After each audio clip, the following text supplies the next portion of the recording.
qu'on a à l'écran là. Là, maintenant, c'est un 4 qu'on voit. Essayons de voir le numéro.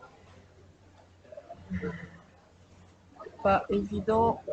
926, je pense. Ça doit être Exmouth Rowing Club avec, oui, aussi des rameurs bien expérimentés. Hein. In the boat from Exmouth, on a Anna Childs, par exemple, qui était première en double au British Offshore and Beach Sprint Championships, qui est BROC en, en abrégé, avec une autre rameuse qui est dans le bateau, qui est Marie Guingouin.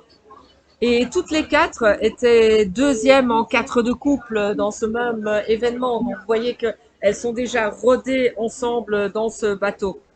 Donc, ce bateau anglais qui nous a fait le plaisir de faire le déplacement pour venir ici. Là, regardez, un coup d'aviron, on reste coincé avec la pelle et le bateau tourne. Et puis le bateau tourne dans l'autre sens. Vous voyez combien c'est difficile de garder une direction, de garder un cap quand les eaux sont tellement déchaînées d'une certaine manière, parce que ces bateaux, ok, il y a une petite dérive, mais il n'y a quand même pas grand chose. Donc, c'est difficile de les garder dans une ligne droite, et d'autant plus quand vous avez un aviron qui reste un peu coincé et qu'on doit repartir, alors remettre le bateau dans la bonne direction.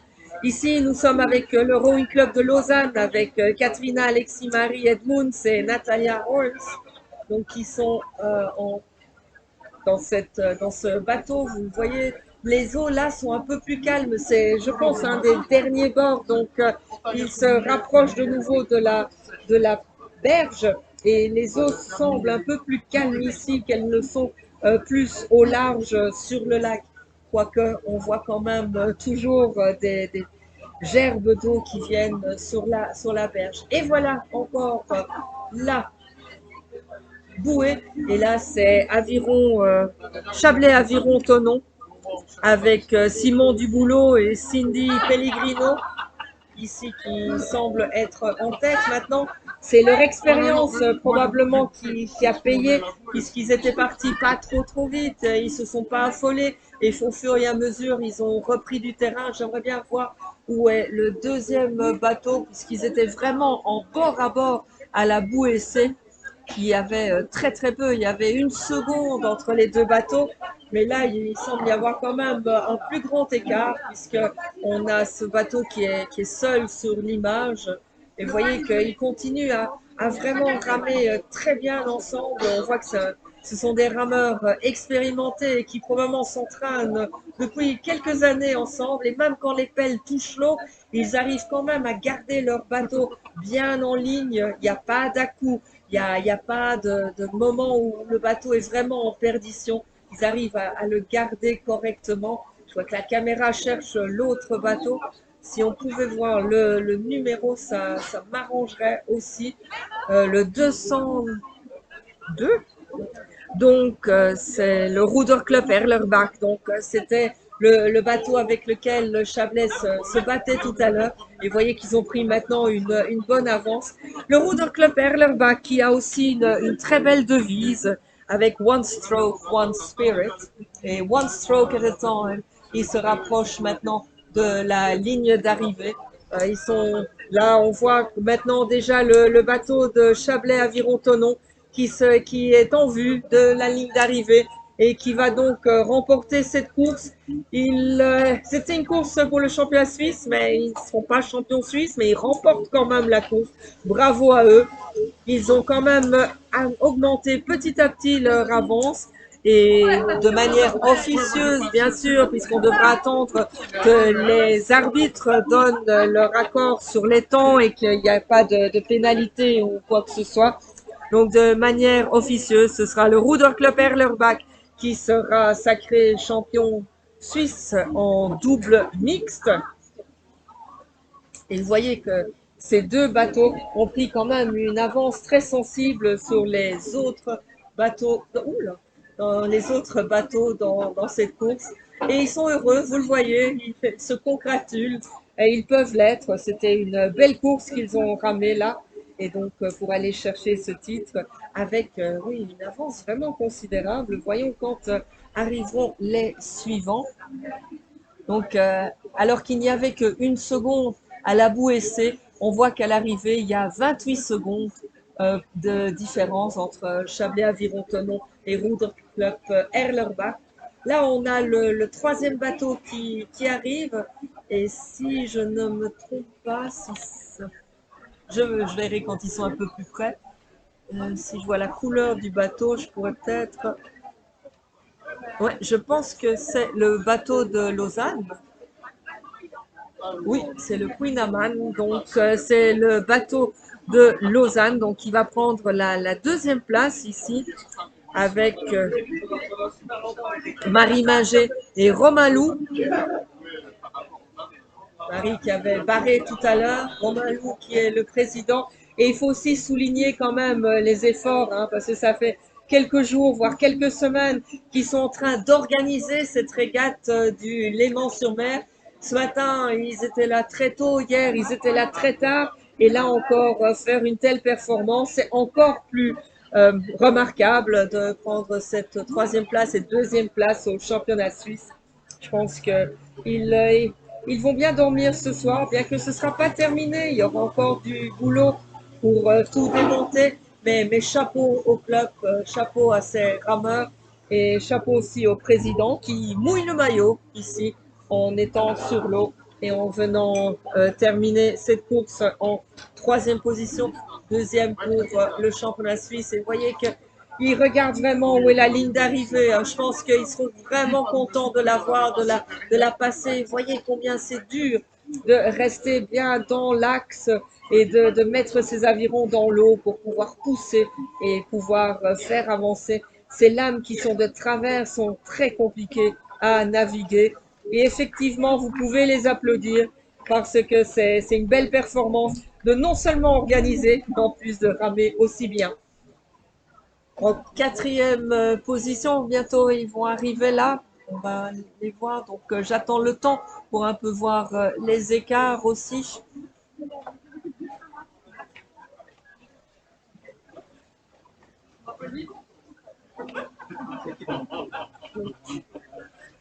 Oui, il y a quand même une petite différence ici hein, entre les deux premiers et maintenant Lausanne Sport. Là, en quatrième position, c'est la deuxième équipe du Ruderclub Erlenbach qui termine. Donc, ils seront en médaille de bronze pour ce championnat suisse. Si on met servir la table.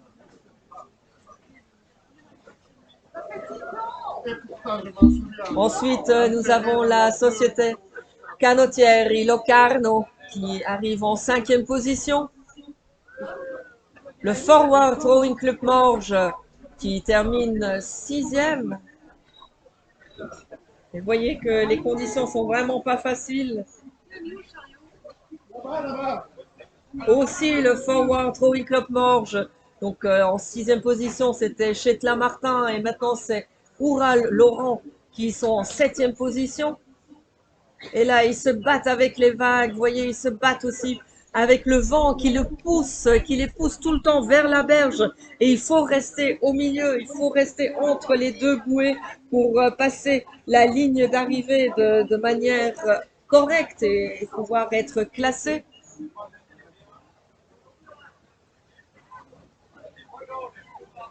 On attend encore quelques coups d'aviron là pour ce double. Qui vient de passer aussi la ligne. Et c'est Lausanne Sport avec Pérez Rotondo et Matana. On attend encore deux bateaux dans cette course, mais allons voir si on n'en a pas d'autres qui sont arrivés entre-temps.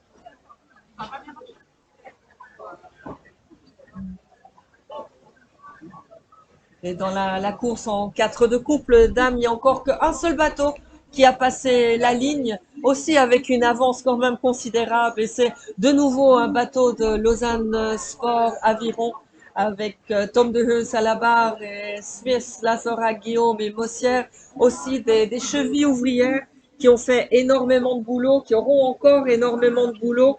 et qui sont quand même aussi très performants sur l'eau. Et on attendra aussi encore de voir qui va emporter le titre en solo féminin. On devra encore un peu attendre pour ça.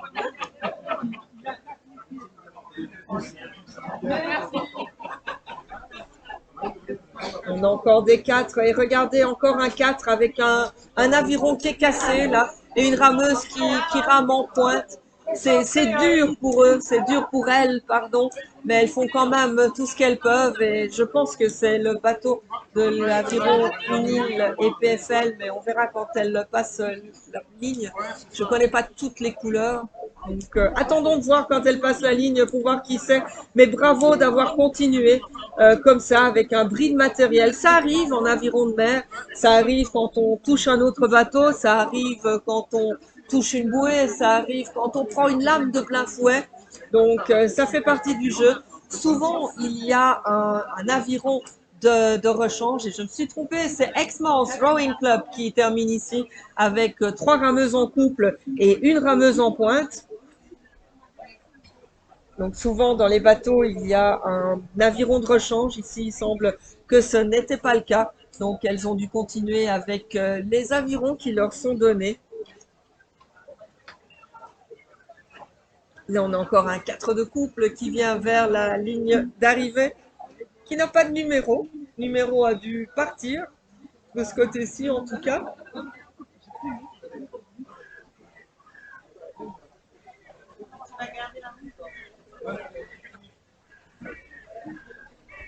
Comme ça, tu me dis des ralentis.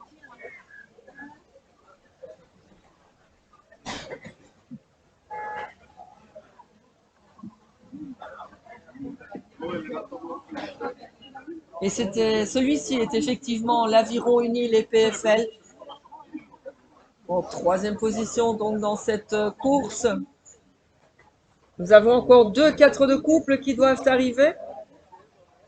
Celui du Rowing Club Lausanne et du Basel Ruder Club.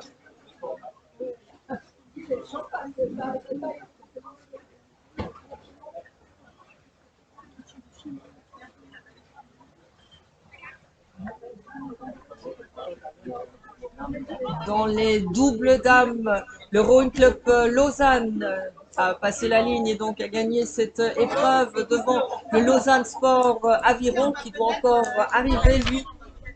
Mais ce sont des masters, n'oublions pas. Et on aura ensuite les solos. Et là, ce sera intéressant de voir puisque c'est le championnat suisse.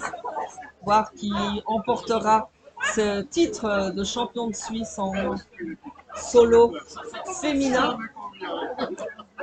On les voit, elles se dirigent maintenant, elles ont dépassé un 4 de couple, donc belle performance aussi, surtout dans des eaux aussi agitées.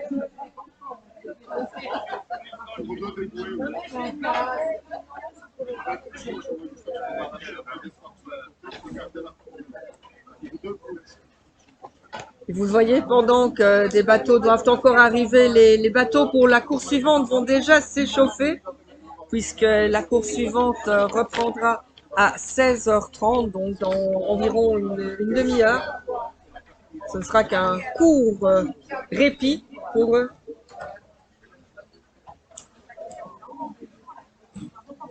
Donc nous attendons là les solos.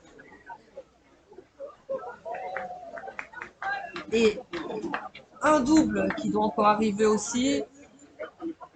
Et 2 4 de couple.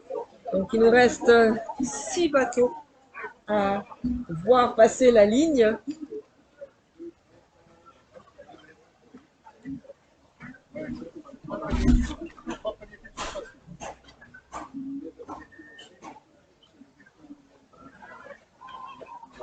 Oui, certains viennent juste de virer, donc on va